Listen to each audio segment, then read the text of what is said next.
Hi, my name is English Wilson. I am the Director of Nursing here at JBS Mental Health Authority. Here I will be reviewing downtime training forms for use when the computer systems are not up and running. Please be sure to familiarize yourself with the policy and procedure for downtime. I will hit the high points of the policy, but just make sure you thoroughly read through this policy. Make sure to use only JBS approved documents when utilizing downtime forms. You will utilize downtime forms when QuickMart environment is unavailable. You should also make sure to notify the mass nurse for the home. And then after hours, you want to make sure to call the on-call mass nurse. Physician orders should be printed monthly to be used when you are listing those medications that you are giving. You want to make sure that you are comparing those medications that you have on hand to those physician orders to make sure that you're not giving that consumer the incorrect medication or giving them a medication at an incorrect time. Any paper medication forms that you utilize must be patient specific, which means each patient must have their own form.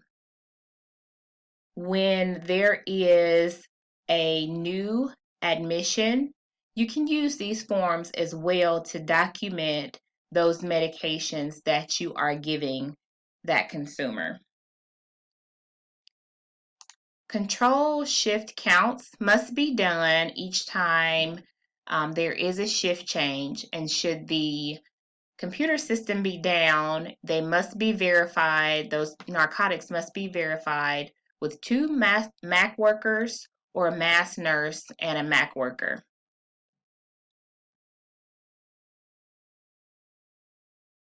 So after the downtime, the residential nurse must be notified that medications were given and that the MHT or the MAC worker did utilize these forms. You must include on each form the consumer name, the name and dosage of that medication, the time and date the medication was given, the starting count, and the final count. This is especially important for those narcotics that require a shift count each time they are administered. Any downtime lasting 1 hour or less, those medications can be documented in QuickMart. You would document that the medications were given, and then there's going to be a notes box to pop up and ask you why are you documenting these medications late. In that situation, you want to make sure that you say medications given on time, computer system down. If you utilize this this procedure for documenting those medications, should you want to go ahead and document that in QuickMart. I will begin going over each form in detail. Here is the control shift count sheet. Anytime there is a staff person coming on shift or a staff going off shift, this form must be filled out should the computer be down. Right here, you want to make sure to include your residential facility and which month you are documenting this for. A new form must be completed each month if it is utilized. Right here, you want to make sure to include the oncoming staff signature, offgoing staff signature, the date the two MAC workers or the MAC worker and the mass nurse counted, what time you did that count, and you want to make sure to notate if that count was correct and if you notified the nurse. Now, you would notify the nurse if that shift count was definitely incorrect.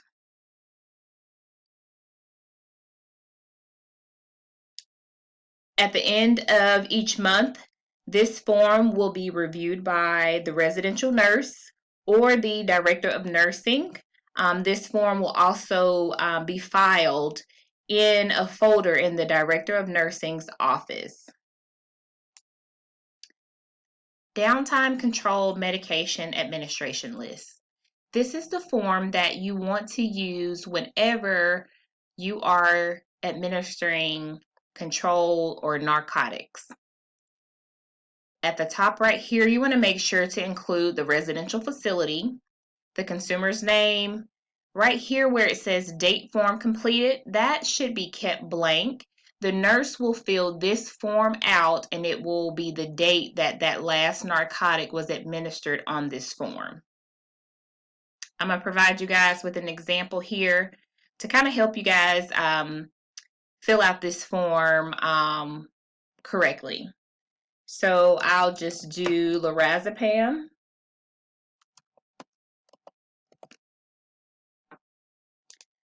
The dose is going to be 1 milligram. Please make sure to include milligram, milliliter, ounce, whatever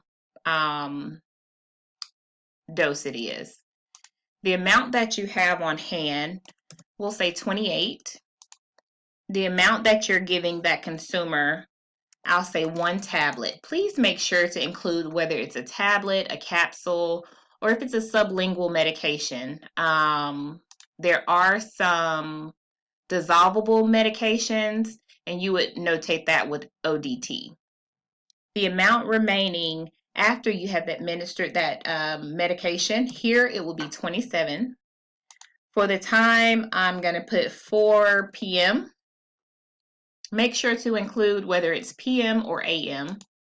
The date, I'm going to put 10/24. Make sure on this that you include the year. The year is very important.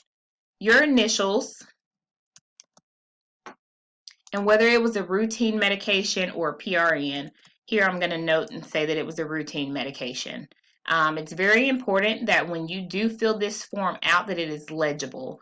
And that means that someone other than yourself can read the handwriting. You want to also make sure that you only use black ink when filling out these forms. You want to print your name here, make sure to sign, and your initials go here. Down here, this form will be reviewed by either the residential nurse or the director of nursing, and we'll date that form. Since these forms are patient or consumer specific, they will be scanned into their file. So make sure, like I said before, that it is legible and you only use black ink. This form is used when you are administering medications that are not controlled medications. So there's a form for controlled medications and there's a form for non-controlled medications. Here is the form for non-controlled medications. Please include the residential facility here, the consumer's name. The date form completed will be completed by the residential nurse once this form is turned in. I'll provide an example. We'll say acetaminophen.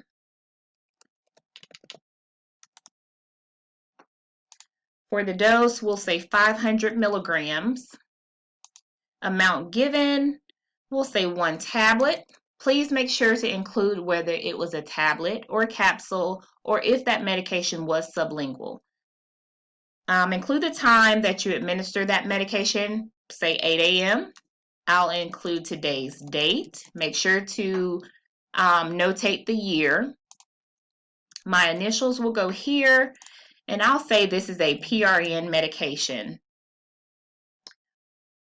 Each time you administer a medication, please fill out all the information that is needed.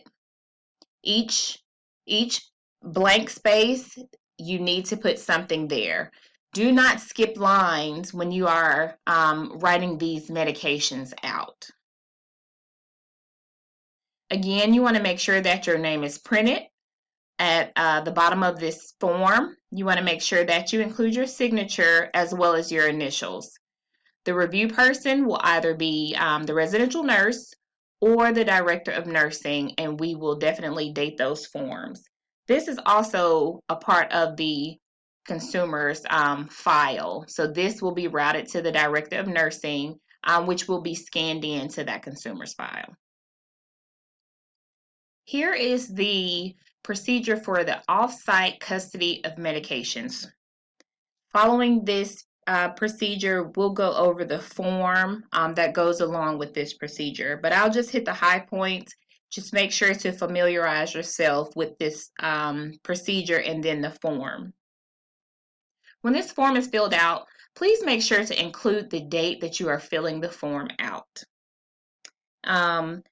Whomever the person is that will be receiving those medications, which is also called the responsible party, that you have listed their name and had them sign and date that form. It'll make more sense once we review the form, but I'm just going over the procedure right now.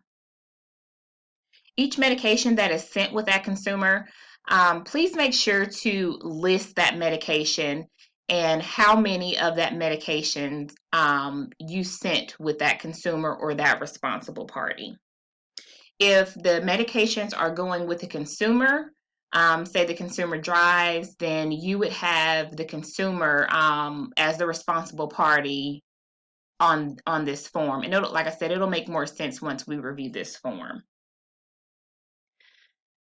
Upon return from home visit, should the consumer come back with medications, there is a space on the form to be filled out, which you'll notate how many medications that consumer came back with.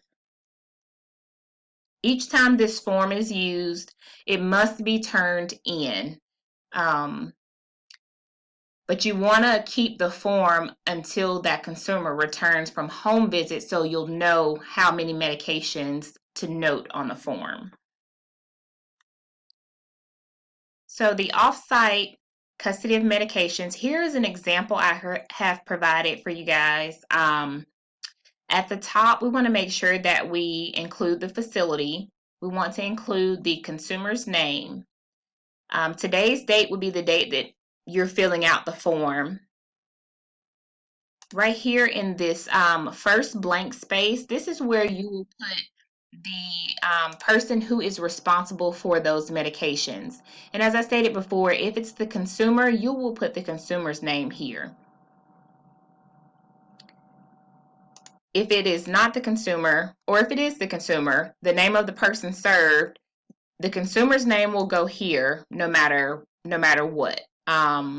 It'll just, what will change is this first slot depending on who is the responsible party.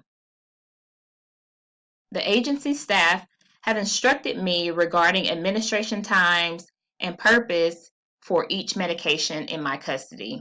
Before you release these medications, you have to make sure that if it's not the consumer, that you are telling them what each of these medications are for, what time they are taking them, and how many you have provided them with. Yes, it is listed here, but that is something that you guys have to make sure that you are going over with that responsible party. So here, for example, benstropine, I've listed here. I've included the prescription number. I've included the dosage and the form. I've included the time that that consumer takes those medications. The number that I have packaged and released to that responsible party. The number returned, you will keep this blank until the consumer returns from home visit. The prescriber, make sure to include that here. After you have filled out this form, please make sure to get the responsible party's signature and that they have dated this form. The staff that has prepared these medications and releasing these medications to the responsible party needs to sign here and date it. I have provided examples for you guys of things that you may see when a consumer comes back from home visit. if the consumer does come back from home visit with medications, make sure to sign your name and date it. And then it's good to put the time that you are checking those meds back in from that consumer. I've listed examples here. You guys do not have to list these exact words, but it should be something similar to what is listed here. Always include the date. If they've missed a dose, you want to include what time that dose was missed and what that medication was. And you also want to make sure that if they are coming back with meds, this is where you will fill out the number of return medications. Fluticasone is a nasal spray, and here I just notated that they returned with the entire bottle.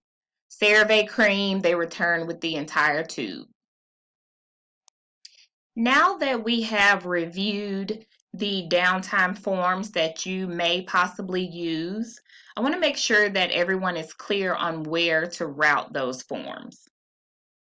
Some of the forms have routing information at the bottom of them, but if you're ever unsure, you can always contact that residential nurse or you can contact the director of nursing. Control shift count sheets, control medication list, and the medication list for non-controlled medications must be routed to the director of nursing. The forms can be emailed to the director of nursing to receive credit for administering those medications and doing the shift count. However, the director of nursing will need the original form that was used, that each staff used to write on. The last bullet states, the mass nurse and the home coordinator must ensure all entries are properly filled in, and each entry includes the staff's printed name and signature prior to sending it to the director of nursing. Forms that are not filled out properly will be routed back to the home coordinator in order to make sure that we remain in compliance with all of our downtime procedures. As I stated before, if there are any questions, concerns, confusion, please reach out to the residential nurses or the director of nursing. Thank you.